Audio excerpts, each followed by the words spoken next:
Fala galera, vamos para mais uma videoaula, né? Hoje sobre o tema mudança de fase.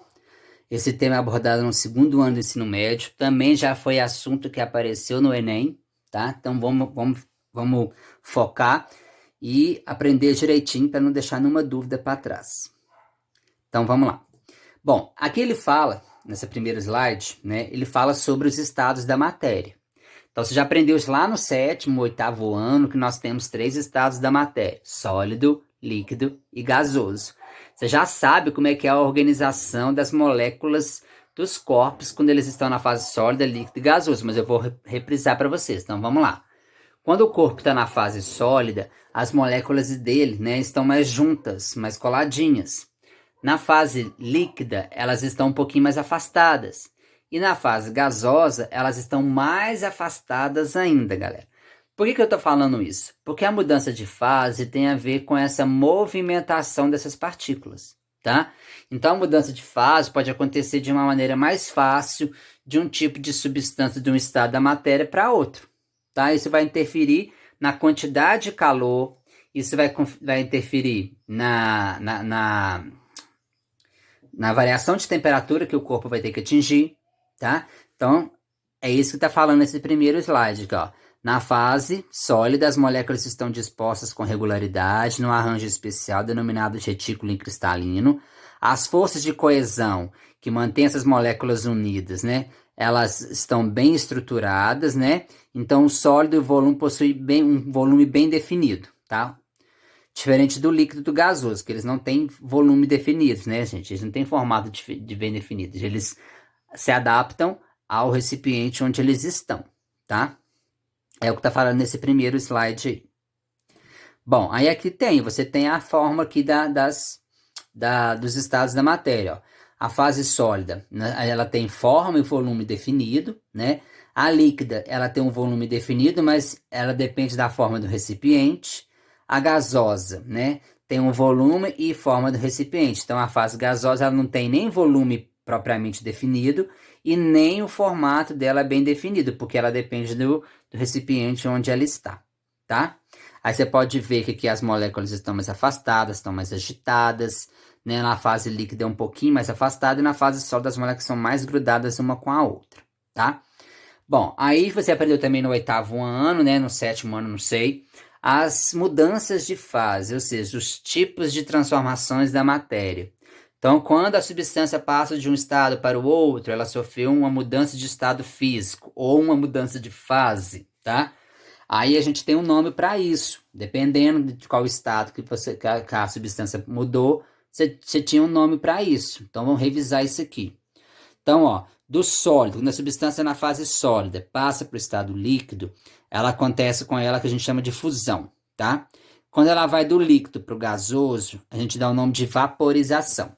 Só que cuidado, dentro da vaporização, nós temos três, né? Na verdade, a gente tem três tipos diferentes da passagem do estado líquido para o gasoso. Nós temos a vaporização, né? Nós temos a ebulição, na verdade, a evaporação, ebulição e calefação. Então, ó, dentro da vaporização, nós temos três nomes diferentes: evaporação, ebulição e calefação. Vamos lá, a diferença de uma para outra. A evaporação é aquele processo lento que a substância vai recebendo calor aos poucos e ela vai mudando, passando do estado líquido para o gasoso de uma maneira mais lenta. A ebulição já é um processo mais turbulento, a substância já vai recebendo uma certa quantidade de calor com um pouquinho mais rápida e ela já vai começar a borbulhar. É igual quando você coloca uma água no fogo, tá, para ferver. Você começa, quando ela está chegando quase no ponto de vaporização ali, aquelas bolinhas lá do fundo começam a subir para a superfície. Então ali você já tem um processo turbulento. Então ali você tem a ebulição. E a calefação é quando a passagem do estado líquido para o gasoso é tão rápido que você nem percebe direito. Então é tipo quando você deixa cair uma gotícula de água numa chapa quente, você percebe que ela sumiu. Então, ou seja, ela passou do estado líquido para o gasoso tão rápido que você nem percebeu direito. Então ali aconteceu a calefação, que é um processo rápido, tá? Que acontece muito rápido mesmo. Então voltando aqui agora o contrário, ó. Da fase gasosa para a fase líquida, nós temos a condensação. Do líquido para o sólido, nós temos agora a solidificação. E quando vai do sólido direto para a gasosa? Nós temos a sublimação. E vai da gasosa para a sólida? Também nós temos a sublimação. Sublimação, galera, acontece quando você deixa aquela naftalina que a gente coloca nas gavetas para espantar traças, baratas, né, esses bichos que podem danificar as roupas. Então, quando você deixa ela lá, depois de um tempo você vai lá ver e a naftalina sumiu, o pessoal acha que a barata comeu. Não comeu, não. A naftalina, basicamente, ela passou do estado sólido para o estado gasoso. Ela se sublimou. Ok, galera? É igual o gelo seco. O gelo seco também. O gelo seco é o gás CO2 congelado, né? E quando você deixa ele fora da geladeira, fora da refrigeração, ele vai começando a soltar uma fumacinha. Então, aquela fumacinha é porque ele está passando do estado sólido para o estado gasoso. O gelo seco é assim, galera, tá? Então, eles acontecem sublimação com eles. Bom, isso aqui você já sabia, 7º, 8º ano. O que vai acrescentar agora a física para a gente nessa matéria, a gente voltando lá no 7º, no 8º ano? Vai acrescentar para a gente, porque agora a gente vai falar do calor latente, que é aquela quantidade de calor que a gente fornece para a substância para ela poder derreter, para ela mudar de fase, para ela poder sublimar, para ela poder vaporizar. Então agora vai ter um cálculo para a gente poder fazer isso, tá? Agora eu quero chamar a atenção de vocês para uma outra coisa também. Você pode perceber que as setinhas que estão de vermelho, apontando para a direita, são aquelas mudanças de fase que a substância precisa receber calor. Então, a fusão, vaporização, então, a sublimação do estado sólido para o gasoso. Então, essas mudanças de fase, o corpo precisa receber calor para poder mudar de fase, galera, tá? Agora, as setinhas que estão para a esquerda de azul aqui, ó, quer dizer que a substância, nesse caso, tem que perder calor para ela poder mudar de fase, tá? Então, no caso aqui, ó, do gasoso para o líquido, condensação, tá? Quando você se fecha dentro de um carro, por exemplo, aí a temperatura externa com a temperatura interna está diferente. Aí, quando o vapor de ar, quando o gás, né? Quando o gás bate no vidro, devido à diferença de temperatura do lado de fora e do lado de dentro, ele se condensa, então ele volta a ser líquido, aquele gás, tá? Então, a condensação é isso. Tem que retirar o calor do gás para ele poder voltar a ser líquido, tá? No caso aqui da líquida para sólida, a solidificação, se você quer fazer gelo, você tem que pegar a água e colocar no congelador. O congelador vai retirar o calor da água de maneira que ela vai se solidificar, tá? Então isso aí você já sabia no 7º, 8º ano. Aí, aqui ele fala sobre a agitação das moléculas, né, gente? Foi o que eu já falei também para vocês. Quando a substância está na fase sólida, né? Quando ela está numa temperatura baixa, as moléculas estão menos agitadas, tá? Quando a substância quando a substância está com a temperatura baixa, as moléculas estão menos agitadas. A gente já sabe disso. E quando a substância está numa temperatura um pouquinho mais alta, as moléculas estão mais agitadas. Então você imagina um corpo sólido, as moléculas agitadas, umas moléculas mais próximas uma da outra. E agora a fase líquida, as moléculas um pouquinho afastadas, né? Mesmo agitadas, movimentando, uma vai bater na outra.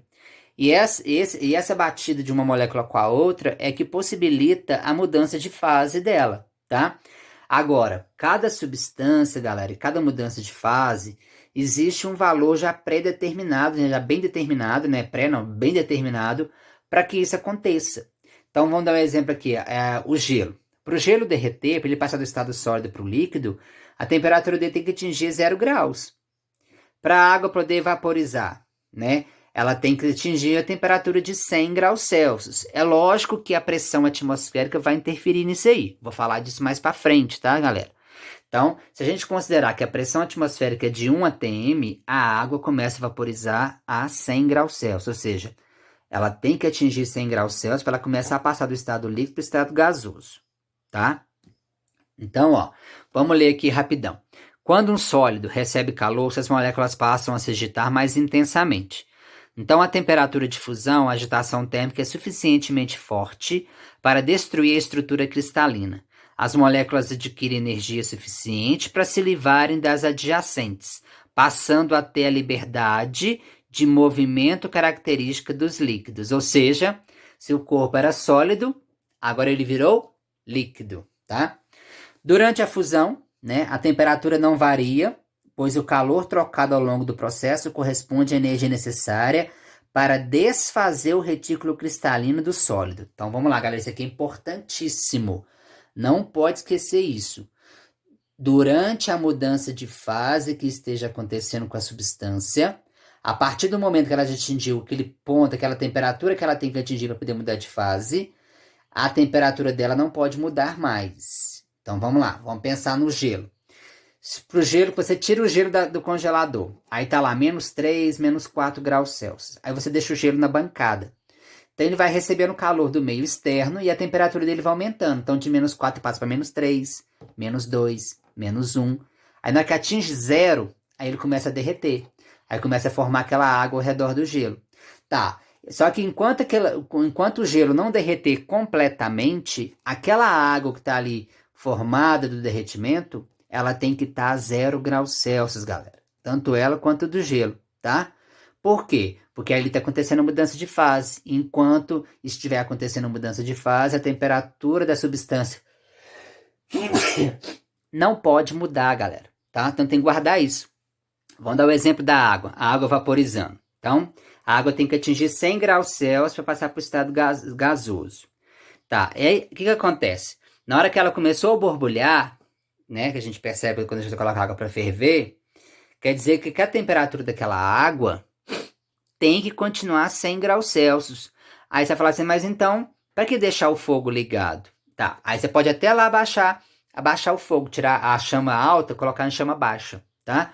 Por quê? Porque depois que a substância já atingiu a temperatura que ela precisa, galera, o calor que você vai fornecer para ela é só para poder manter a mudança de fase, tá?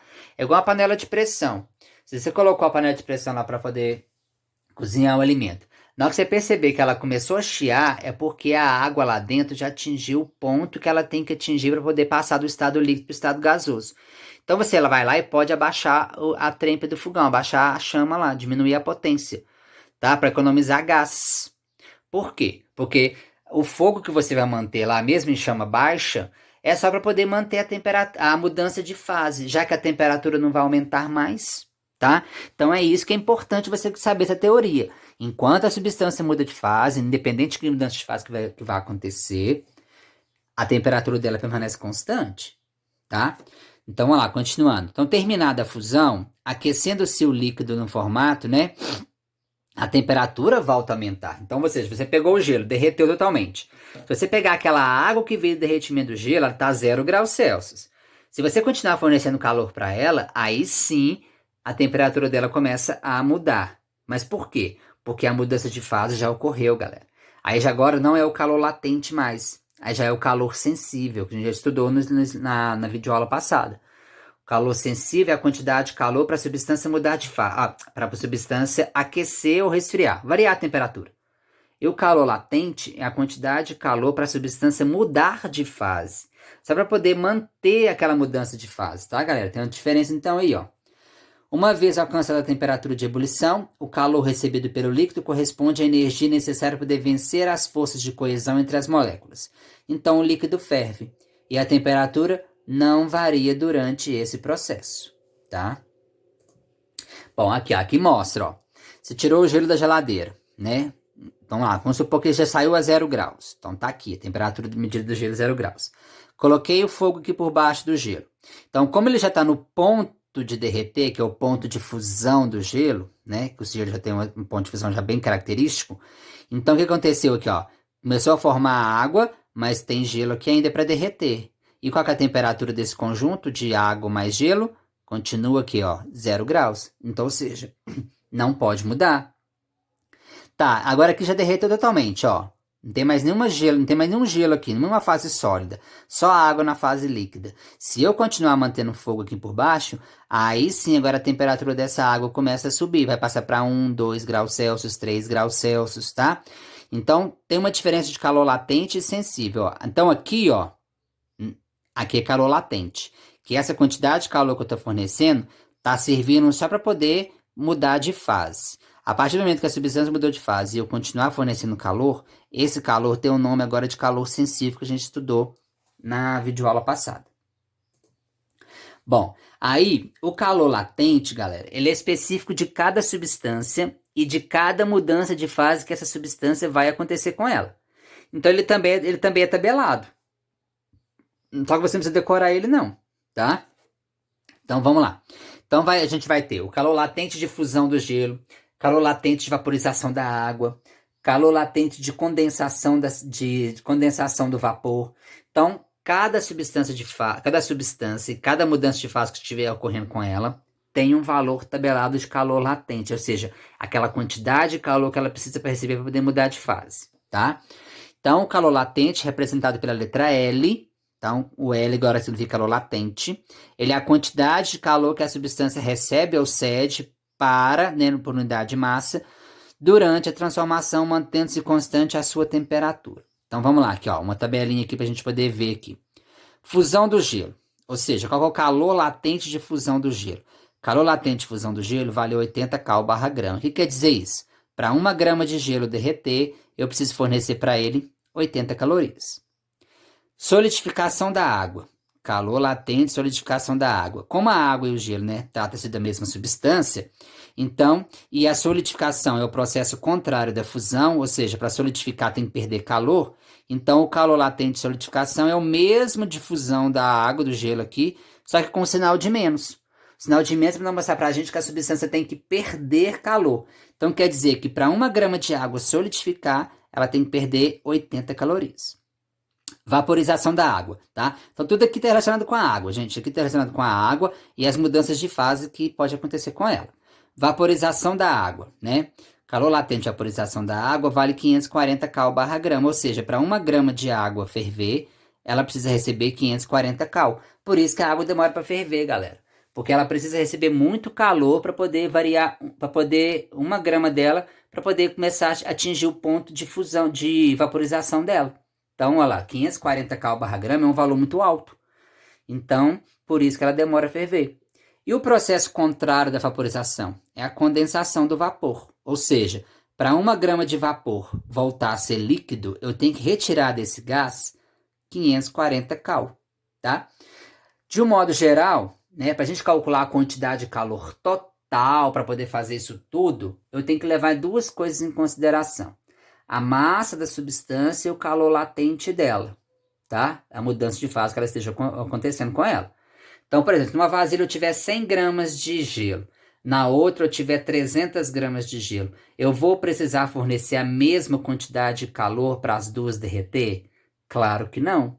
A que tiver menos massa de gelo, eu preciso fornecer menos calor. Então, aqui, ó, traduzindo, para a gente calcular a quantidade de calor para uma substância mudar de fase, eu preciso saber a massa dela e o calor latente dela e que tipo de mudança de fase está acontecendo com ela, que é esses valores aqui, ó, tá? Então, essa forma a gente chama de Kimula, tá? Para ficar Kimula, Q igual a ml. Então, toda vez que a gente for usar, toda vez que a gente for calcular a quantidade de calor para a substância derreter, quantidade de calor total para a substância vaporizar, aí você vai usar essa fórmula do Kimula, tá, galera? Que é o calor latente, a gente fala de calor latente. Diferente do calor sensível. O calor sensível é o que macete. Calor latente é o que mula, tá? Bom, então aqui a gente vai montar agora um gráfico, onde a gente consegue também colocar em formas de gráfico, mostrando o aquecimento ou resfriamento de uma substância. Então ela vai mostrar pra gente que temperatura que é o ponto de fusão, qual a temperatura que é o ponto de ebulição, quanto de calor que você teve que fornecer para ela poder derreter, quanto de calor você teve que fornecer para ela vaporizar. Então o gráfico vai te mostrar isso, galera, tá? Então aqui, com esse exemplo aqui, a gente vai montar o gráfico, ó. Vamos supor que a gente tem um gelo que saiu da geladeira, ele está a menos 20 graus Celsius. Então nós temos aqui o gelo a menos 20 graus Celsius, vamos fornecer calor para ele. Então ele vai começar a esquentar, então menos de 20 vai para menos 19, para menos 18. E na hora que chega no zero, o que acontece com o gelo que chega a 0 graus? Acontece com ele a mudança de fase, que é a fusão. Tá, aí depois a gente continuar fornecendo calor, a água que vai ter derretida aqui, ela vai começar a esquentar. Então ela vai de 0 até 100 graus Celsius. Aí a água atingindo 100 graus Celsius, ela entra no outro processo de mudança de fase, que é a vaporização, onde ela passa do estado líquido para o estado gasoso, tá? E depois a gente pode fazer o aquecimento do gás. A gente conseguir aprisionar esse gás, a gente ainda pode continuar aquecendo ele ainda, tá? Então são essas as possibilidades que a gente tem para a água aí, nos 3 estados da matéria dela. Agora, como que a gente vai mostrar isso tudo que está escrito aqui em forma de gráfico? Tem um jeito? Então, olha lá, ó. Então, nós vamos colocar um gráfico, ó, no eixo do Y, temperatura. No eixo do X, a gente coloca o Q da quantidade de calor total que você forneceu para a substância. Bom, a reta do gráfico, ela sempre começa na temperatura inicial do gelo. Como o gelo foi tirado da geladeira, a gente viu lá no slide na anterior, que era menos 20, então menos 20 fica aqui embaixo. A reta começa daqui. E tem que ser uma reta inclinada. Por quê? Porque, primeiramente, esse gelo teve que ser aquecido até 0 graus. Senão ele não muda de fase, não, você não derrete. Então, de menos 20 até 0, aconteceu um quimacete, né? Um calor sensível. Porque eu tive que fornecer calor para ele, para a temperatura do gelo sair de menos 20 e chegar até 0. Tá. Aí, na hora que o gelo chegou a 0, o que aconteceu com ele? Ele mudou de fase. Aí a reta do gráfico agora, ela tem que ficar paralela, não pode ser uma reta inclinada. Então, toda vez que tiver uma reta paralela, é para mostrar para a gente que ali está acontecendo uma mudança de fase. Nesse caso aqui, no ponto B aqui, está acontecendo a fusão do gelo. Por que é a fusão do gelo? Porque eu sei que a temperatura é 0 e eu sei que o gelo derrete a 0 graus. Então, a fusão aconteceu aqui. Tá. Aí depois que o gelo derreteu, o que a gente fez com a água? A gente esquentou ela até 100 graus Celsius, não foi? Lá no slide passado a gente viu anterior? Então agora a reta volta a ficar inclinada para poder mostrar para a gente que a temperatura da substância mudou de 0 graus, foi para 100 graus, tá? Então aqui o ponto C mostra o aquecimento da água. E na hora que a água atingiu 100 graus Celsius, o que aconteceu com ela? Uma outra mudança de fase, que é a vaporização. Então a reta agora tem que ficar paralela, ó. A reta ficando paralela aqui, ó, ao eixo do Q aqui, ó. Então aqui no ponto D está acontecendo a mudança de fase. Qual é o nome dessa mudança de fase? Vaporização. E depois aqui no E, mostra pra gente que a gente aqueceu o gás. Daqui para lá agora já é fase gasosa, né? Então aqui é a fase sólida, aqui é a fase líquida no C, e no E é a fase gasosa, depois que a água já transformou-se em vapor. Essa é a curva de aquecimento, galera. Ah, e se fosse uma curva de resfriamento? Aí começaria lá de cima e ia descendo, tá? Aí seria a curva de resfriamento da substância, tá? Então não é difícil, galera. Aí esse Q aqui, o que ele te mostra? O Q vai te dar os valores que você forneceu de calor para a substância. Então, por exemplo, se eu colocar aqui, ó, 1000 e aqui 2000, então quer dizer que para a substância derreter aqui, é só você subtrair 2000 menos 1000, então você forneceu para ela 1000 calorias para ela poder derreter. Se aqui eu chegar aqui, 5.000 e aqui 5.500, então o que quer dizer? Que para a substância vaporizar, eu precisei fornecer para ela apenas 500 calorias, tá? Então esses valores que tiver aqui embaixo, no Q, calorias, vai te ajudar para você saber quanto de calor que você vai ter que fornecer, que você forneceu para a substância, viu, galera? Bom, esse aqui é o diagrama de fase, que isso aqui você aprende na química, eu não vou entrar muito em detalhes com isso, tá? Não vou entrar em detalhes no diagrama de fase. E nós vamos falar agora sobre pressão e temperatura, tá? Viu, galera? Isso aqui é importante. Lembra que eu falei?